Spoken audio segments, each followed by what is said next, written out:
Was it hard to get the mindset back to go, hey, it's still impressive to dominate a division the way you have?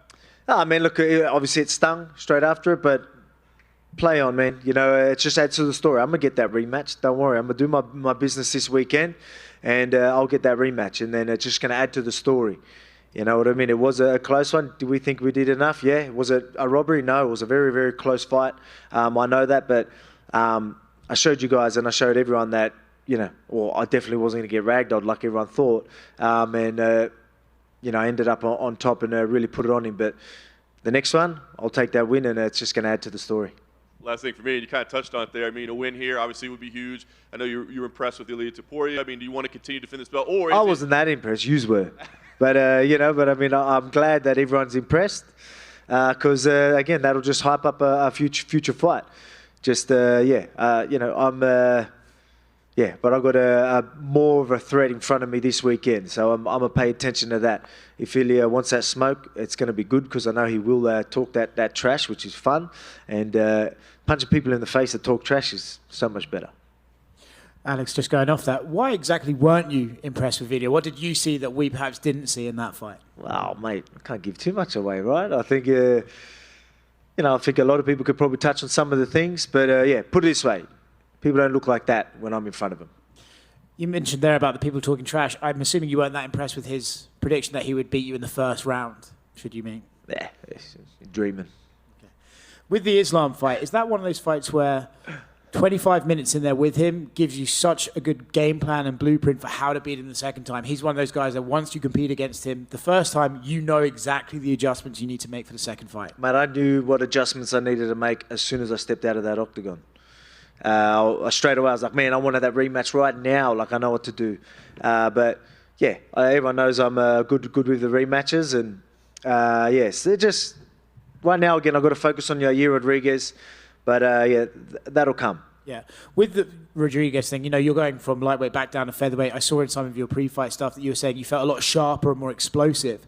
What's the biggest sort of thing you weren't expecting from the weight changes that you've had over the last year? So going heavier? Well, so you've got from going heavier and then going back lighter. Oh, yeah, but I mean, obviously notice that extra weight. That's why during camp, like when I was doing the bulking and I was a little bit heavy, doing everyone knows the workload that I've got. It was at the end of the week, my body was definitely feeling it, carrying that weight and wasn't obviously moving as much, and just definitely warn you that little bit more. So halfway through the camp, I'm like, I want to be a little bit lighter. I want to be, because I reckon I'm going to be just as strong anyway, and I'm going to be fast. So we found that perfect weight, and that was a little bit lighter. So I wasn't too much heavier than I would be this weekend, to be quite honest. Not too much anyway. But it feels good to be at featherweight again and being as sharp as ever. So definitely that bulk made me stronger though. That camp and again rising to that challenge, to that occasion, definitely put some of my skills on a whole nother level. In some of the footage you put on your YouTube channel ahead of this fight, I've seen some spinning kicks from you that we haven't necessarily seen a lot. Is part of you kind of like, I'd love to knock out Yair, the spinning kick guy, with my own spinning kick? Mate, I do beat a lot of people at their own game, so you never know. As I've been saying, Taekwondo Volk is coming for fucking everyone. Excuse my French. Right here. A lot of talk going into this card about like Robert Whittaker maybe making a quick turnaround for Sydney. Is there any interest on your behalf to do that? I know you said you want to be active, or is that maybe too much with like championship fights? Oh, I mean, it wouldn't be too much. There's a couple of hurdles there. Like obviously, making sure you got the right opponent, making sure there's no injuries and little things like that. But so Emma's my wife is due like 2 days before the Sydney card. So there's another little hurdle there. But you know, we're talking to doctors, maybe induce a week earlier, or you know what I mean? Like we'll see what we could do. With all the stops. If we do get Islam and Charles again as the next lightweight title fight, do you expect that to go similar, or do you think maybe we get a different result this time? I expect that to go similar. And that's no disrespect. Well, I mean, obviously, Charles is very dangerous. He can always catch him, but I think Islam's style, he's patient. He doesn't take unnecessary risks. So you need to, put it to him in different ways than just hoping to land something, just one shot, I think so. And I'm not saying that's all how Charles fights. I just think, look, Islam's good. He's well-rounded, you know what I mean? A lot of people are trying to say, oh, we found a chink in the armor, or he's like, I've, figured the puzzle and all that. That's me. That's because I was in front of him. He is as good as you were saying, but I just told you that how good I am, and was going to show you that. But again, every time I talk about it, I'm just like, fuck, if only I got my hand raised, it's so much better conversation to have. But yeah, I see it being the same. So I'm the guy to take that belt. If Charles did win, would any of you be disappointed? Like, is going back to 155, is it about beating Islam or the belt? What's more important to you? Beating Islam. Mm-hmm. Alex, over here. You mentioned Charles Oliveira. What did you make of his performance against Beneil Dariush? He was counted out by a lot of people, and he went out there and made a statement. It was. I was surprised by how many people were counting him out. Again, look at who Charles has fought, the who's who, and he's so dangerous. You know what I mean? So I wasn't surprised. I know Dariush is very durable and well-rounded, but I mean, I just thought that matchup wasn't too bad for Charles, and he showed that. He showed again, he's a dangerous dude. So you got to be careful, and you got to approach him the right way. We were here about a year ago when you fought Max Holloway, and you talked about sort of being disrespected a bit by people, calling, there's Max calling him the uncrowned champ and all that. And since then, you've had the fight with Islam, and I know it didn't go your way, but a lot of people felt like you put on a very good effort. How have things changed from the fan perspective? Because I feel like you gained even more fans from that performance against Islam. Yeah. It's obviously the stocks didn't lower after that one anyway. So that's why so many people, were obviously saying to me like, oh, you should be proud, like, oh, because I was surprised. You'd be surprised how many people, didn't think I would be, thought that I'd probably get manhandled, like, you know what I mean, and didn't think I stood a chance. And there's probably people close to me that thought that. There was vibes I was getting, the whole way through the whole thing is like, almost why you're doing these vibes. So, so a lot of people didn't expect the fight to look like that, even people close to me. And, but yeah, that's why a lot of people, oh man, like you should be so proud. And they were, very, very happy with that, and obviously the fans as well. So everyone, I still got to show myself, but that's why it stung me more. Obviously, it's always going to sting the guy that loses more, but it stung me because I know I could get that job. I know I will. I will get it in the future. But so that's why hearing people congratulating me for losing was pretty tough at the first week. But I understand it. Like it did help with the loss. A lot of people are like, how have you taken it? Look, I'm going to play on. You know what I mean? I say play on probably because of my mindset and how I go about things. I just adapt. I've just always been good at doing that. But, that sort of process with everyone being like, wow, you know what I mean? Probably helped a bit too. And last one for me, Max Holloway's fighting the Korean Zombie. If you go out there and win on Saturday, do you think we'll see him move up? Because if you're still champion, I don't think we'll see a fourth fight between the two of you. Yeah, man, that's, everyone's, we've all, I'd like to say I've read that book. You've all read that book, you know what I mean? So, it's a tricky situation for him. He's probably, hoping that Yair takes me out and then he can get a shot. But, I don't plan on that happening. Alex over here, right here. Can I ask what this Band-Aid is on your face? You don't know Nelly? Nelly, you know what I mean? Is that a UFC champion? You know what I mean? Yeah, it is actually, you know what I mean? They go, look, it was a little scratch and, we don't want to get it infected so close to the fight. And so, yeah. Can I ask, because Yair's been in the UFC, like he was in the UFC before you. I think it looks cool too. It doesn't look bad. They custom, they custom made the Mexican belt or whatever it is, and they custom made some Band-Aids for me, Can I ask, how long has Yair been on your radar? Because he was in the UFC and he had a lot of highlights even before you came over. So it felt like there were a lot of breaks in his career. But like, how long has he been on your radar as a future opponent? They're all on my radar, right? Like I keep an eye on everybody. But yeah, he's definitely been right up there. He's had a couple of number one contender fights as well, being in position where, knowing that he could be next or coming up soon. So I'm definitely, because I know how dangerous he is. So I knew he would eventually be there. But you just had to wait for the right time that it was his turn. And being interim champ, it's his turn. So the timing fits very well. And here we are, International Fight Week. Do you pay attention at all to the top of the bantamweight division too? Because there's fighters like Aljamain Sterling that says like, well, look, if I beat Sean O'Malley, I'm going to go up, and that's another possible super fight for you. So do you pay attention to down there as much too? Oh yeah, for sure. Like I think if he goes out there and takes out Sean, like he's definitely paid his dues. How many times defenses would that be? 3 or 4, 4. yeah, yeah. So there you go. I think so. He's a big dude, but yeah, we'll just obviously he's got a tough fight ahead of him. But yeah, that's another possible fight. So yeah, there's plenty of options. And again, I want to be active. So cool, keep them rolling. Are the Nuggets going to be in attendance? Yeah, I think Jamal Murray is definitely going to be there. I don't know who else. So, see, I'm a Nuggets guy. So yeah, it was good. The timing was perfect actually. So I ended up meeting him in August last year, and he got in the season. I was backing him, and they won. Perfect. And now he's going to be here International Fight Week to support me. So looking forward to it. And then last one for me, Saturday is going to be Robbie Lawler's last fight in the UFC. So I'm curious if you have any favorite memories or favorite fights from his career. Oh man, there's so many. So many. I mean, that war they had the face off, you know what I mean, and his lip was just completely open. You know, that's got to be a pretty iconic moment. So even me and myself and Ortega had like a face off, you know what I mean. I was even like sort of thinking I get them sort of vibes, you know what I mean. So that just shows you, you know, that's a big moment for me. But you know, I think of that when I look at that Ortega. So it shows you how much of a big moment that was, especially the blood they had and, you know, the war they had. It's crazy. Alex, people always remember those fights. Alex, just over here.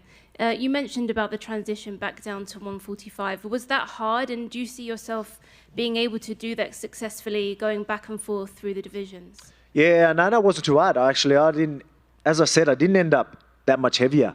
So we did the body scans once we knew the fight was happening, and we were sitting at pretty much the same that same weight or like muscle and everything as we did like for July last year. So it's I don't think we actually put on too much. So and I don't want to for next time at lightweight.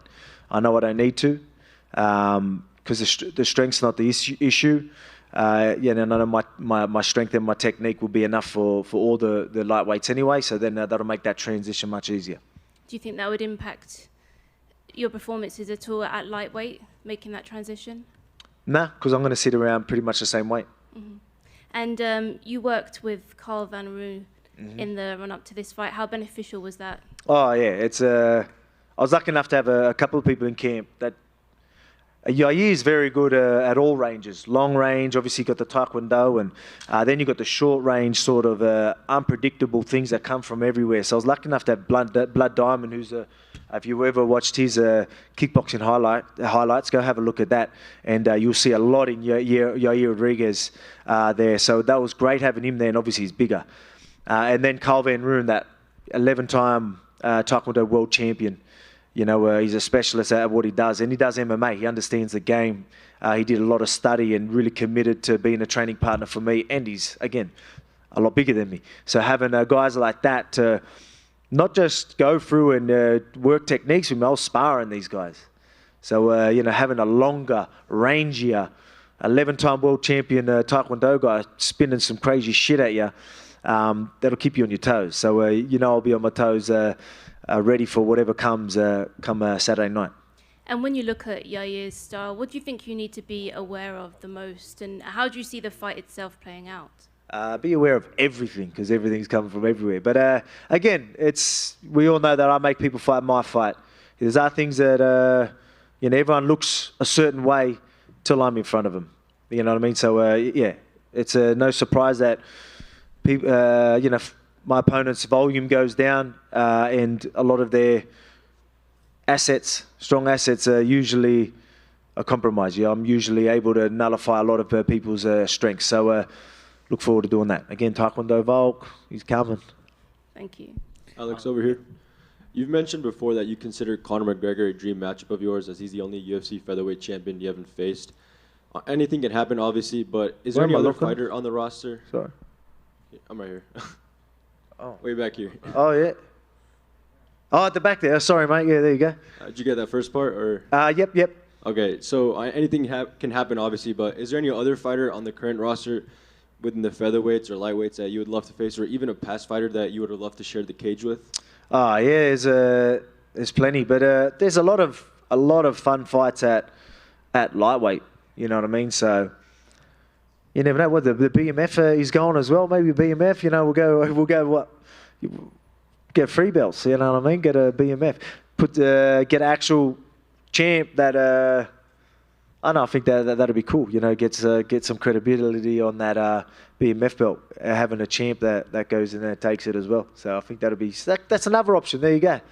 I mean, they're great fights as well. So there's a reason why they're getting it. You know, they're exciting, big names.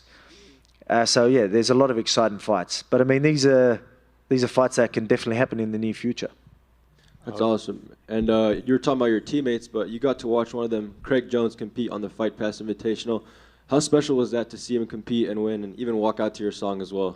Yeah, that was cool. I didn't expect that. I didn't know he was going to walk out to the song. But yeah, good. You know, he didn't.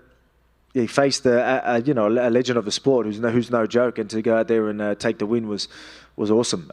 Beautiful way to start the week. You know, our little trip here to Vegas, and I'll end it with another big win, and then we can properly celebrate afterwards. And last one for me. At XS, everyone's invited. I see that Prime bottle next to you. Congratulations on the deal. How did that deal come together? Yeah, just obviously it's a big deal, massive opportunity. And just got talking to Logan, met him a couple of times, and yeah, that's how it started. Hey, Alex. And we're in our prime, right? So, perfect fit. Back left here. Yep. Quick question for you. You know, as big of a betting favorite as it really comes in terms of a champion fighting a #1 contender, let alone an interim champion, you know, how does it feel to get this much respect from the odds makers? Yeah, I think it's well deserved. You know what I mean? That's no disrespect to Yair. I think that's just all because of what I've done. And, you know, and again, I always say people can be a safe bet. You know, when you've got the guy that's got the heart, resilience, durability, fight IQ, and, you know, all the right stuff. You know what I mean? It makes it very hard for people to take him out. So it's good to see that finally people are, really taking note to that. But the beautiful thing about it is no matter how much of a favorite I am, the mindset that I have, I look at him as a big friend. As I've said, pretty much the whole camp, he's probably the most dangerous guy that's been put in front of me. So I can completely zone out everyone's thoughts on how they think this fight's going to go, because I see these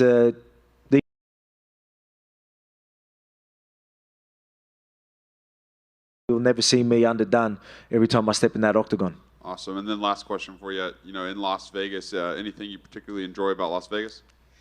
Everything. I enjoy everything. I mean, I was asked, what do I love about it and what I hate about it. I love and hate both of them. Right now, while I'm cutting weight, not being able to eat and really, really enjoy Vegas, I hate it. But then straight after the fight, I'm going to love it. Alex, you mentioned earlier Yair's custom belt that he had up there. You know, the interim belt itself rubs a lot of fans the wrong way, but he's sitting up there with an interim belt and the custom belt both in front of you. What do you think about that? Like, do you think that's maybe disrespectful at all in a way? For a second, I seen a bit of red on that. I was like, wait a second, is this the Mexican one? No, sorry, do I feel disrespected? Yeah, that he's sitting up there with 2 titles and neither of them are the undisputed one. I don't care. You know what I mean? I know I'm the champ. Everyone in here knows I'm the champ. The world knows I'm the champ. So it doesn't faze me one bit. As I said, and that's no disrespect to Yair Rodriguez, but, mate, make the most of it. Enjoy it while it lasts, because I plan on winning this weekend. And just last thing, what did you and Mel Gibson talk about? No, man, just, he's obviously a fan of the sport. You know, you see him at a lot of events. He's been at a couple of my events. And just said that he loves seeing someone that's, I think his words were excellent at their craft. Something like that. Just sort of stuff like that. And obviously I've said I was a big fan, and it's cool to have Braveheart saying shit like that to you. Hey, Alex. I just wanted your thoughts on Ilia Topuria, him as a fighter, and just his fight with Josh Emmett. Like, do you feel like he's next? Yeah, I think that we'll use it all hyping him up. A lot of people are asking me about him. So yeah, keep honestly keep my contenders, top contenders away from him, because I might not be facing him. You know what I mean? Like, again, use saying he's the guy, and well, yeah, cool. Well, that's good. Let's keep him away from everyone, so he can. He's going to get a whooping. Let's make it from me. Thank you. No worries. Thank you.